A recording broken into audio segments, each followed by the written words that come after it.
Hey guys, I got another video here for you, and it's something that I use quite frequently, and I thought I'd have a quick little discussion in regards to our cruise control system on the 2025 Toyota Camry Hybrid. Now this is something that I use every day. It's something that you should use, especially if you're chasing those fuel efficiency numbers, as I am. One of the main reasons that I bought this vehicle. But with our Camrys, you have basically two options when it comes to the cruise control that they give us. So you have your standard cruise control. Your standard cruise control is as it sounds. It's you push a button and you set your speed and you cruise. There's no interference with vehicles in front of you, no cross traffic that's going to affect the cruise control. Nothing of that such nature. It is a standard cruise control like you would find on any normal vehicle. Now the second option that we have, which is the default for these Camrys, as soon as you initiate the cruise control, it goes into our adaptive cruise control. Now the adaptive cruise control allows the vehicle to follow from a safe distance with a vehicle in front of you. Now I find this very useful on drives like I am experiencing right now, coming home from work, where it is somewhat rush hour, a little busier on the roadways, and you've got people who are driving faster and then driving slower, and they are not maintaining that speed. So you would have to be keeping a constant eye on the vehicle in front of you. And if you were using your standard cruise control, or if you don't have adaptive cruise control, you are having to constantly turn it on and turn it off. The one concern that I do have with the adaptive cruise control is when it is on, it is reading a vehicle in front of you. Now, if that such vehicle decides that it wants to make a left-hand turn or a right-hand turn, and it is not completely clearing or merging off from that lane, the vehicle will immediately start slowing down until it is basically matched that speed. So you are in another lane, and you would normally be going around, but the cruise control is detecting that that vehicle is still slowing and still in your lane, but it is not. So that's the one complaint that I have with it. The other concern that I have is when this is happening and you were making that that pass, or you should be making that pass, and all of a sudden your vehicle begins braking, matching the speed in front of your vehicle. If there's a vehicle behind you, that vehicle may not be aware that your vehicle is slowing down to match the vehicle speed of that vehicle that is now turning. Because normally, if you didn't have your cruise control on, or if you had your standard cruise control on, you'd just zip right around that vehicle and continue on your way. So that is the one concern that I have with the system. But beyond that, if you're going in a straight line and you're following a row of vehicles, it is excellent. I have zero complaints about that.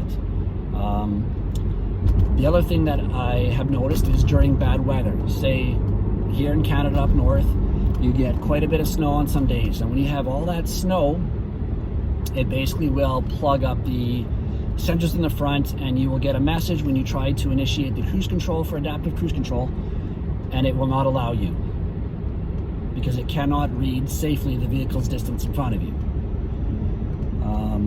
I guess the other thing too that we have that is really nice that you can use in either your adaptive or your standard cruise is the lane keep assist. This is another nice option. This is basically where you push your lane keep assist, and it basically keeps you, as it says, between the two lanes. So as you're driving, you stay nicely centered. You can just keep a couple light fingers or a hand on the steering wheel, and it'll get you around a corner. It'll get you in a straight line. Very nice. Especially for somebody who's got, say, kids, and maybe you're passing a juice box to the back, or you're reaching in your glove compartment. You're not having to grab the steering wheel and swerve all over the road, potentially taking yourself into a ditch or oncoming traffic. So I find it to be very safe, although I condone always, obviously, keeping your eyes on the road at all times. That system as well will be affected and will not function with bad weather, with snow all over the roads. So these are sort of the two options that we have. The other thing about the adaptive cruise control that I really like that Toyota gives us the option for is the actual distance between the vehicle in front of us. So I will show you guys a couple different examples of what I mean. But I do like that control. So if I want to be, say, closer to the vehicle or further back and have a little bit more stopping distance, it's nice to have that option. So what I'll do is I'll flip this camera around. I'll go over the two options that we have there and how to set them up and how I like to use them. Okay guys, so what we're looking at here are our basic buttons that control our cruise control. So what I'm going to do is set us up on our standard cruise control. And you may not know about this because you may just be pushing the default button, but I'm going to show you how I do it. So basically this button over here, our mode button, if you press that twice, once and twice, when you look at the dash there, it basically shows you that now you are in standard mode. Then you come back over here and select the speed that you want to travel at. So say we want to do about 60 kilometers. So I've gone ahead and set it.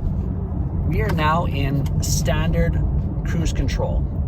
So there is nothing that is going to affect my speed. If I catch up to a vehicle, I have to manually slow down. If there is cross traffic, it is going to continue on with its speed. With the lane keep assist is this button over here.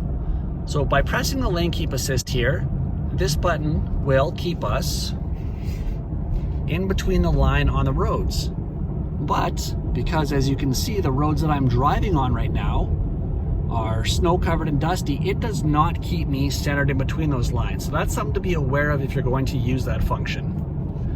The next thing too with this cruise control, works in both standard and with the adaptive, is our resume and our negative. So by pressing the resume or positive or speed up button, that's going to increase our speed. So let's press it, say we want to go to say 63. So I'll press it twice. You can see over here, the speed has now increased to 63. If I decide that I want to decel or slow down, I can press this, slow down to 2 to 3, so that we are now doing 60 kilometers an hour. Very simple. So this is for standard. So remember, in order to get into standard, you've got to have to press this mode button twice to get you there. Now, let's go ahead, cancel this. So I cancel it. You can either press cancel or put your foot on the brake, and that will remove the cruise control. Now, the next thing we're going to do is get back into our adaptive cruise control. So normally, if you just press this once, it will take you straight to the adaptive cruise control. So I've already pressed it twice. We are now in adaptive cruise control, and I will set the speed. So we are now in adaptive cruise control. And you can see here the blue. Now what the blue is that's our distance monitoring. If there was a vehicle in front of us, which I could actually show you what it will look like, I'll put it beside the screen here, but it would show a vehicle in front of us. Now, if I want to control the distance, I'm going to come back over here and I'm going to press this button over here. That button is going to allow the vehicle in front of me how close that I want to get. So I've got 4 options. So you can see it was 1 option, 2, 3, and back to the distance. Same thing goes with the line keep assist over here. Press that once, shows up on the dash that it is working over here. But again, because of the snow-covered roads, it's not going to allow me to take my hands from the wheel or use a light touch. So for this corner here, I am going to have to manually make this corner. Otherwise, the vehicle would, believe it or not, steer on its own around this vehicle, smooth as butter. So I can come back over here and I can press cancel, or in this case here, I will simply just apply my foot on the brake. And as you can see, the vehicle begins to slow down and the cruise control has been disengaged. Okay guys, that brings to conclusion our little tutorial about the cruise control. I just wanted to get one more quick pic of the vehicle here for you and show you guys that in fact I actually do wash this vehicle, as finally we've had some days here where we haven't had any snow and I was able to keep the car clean. So again, thanks for watching, as I appreciate it, and we'll see you at the next one. Take care.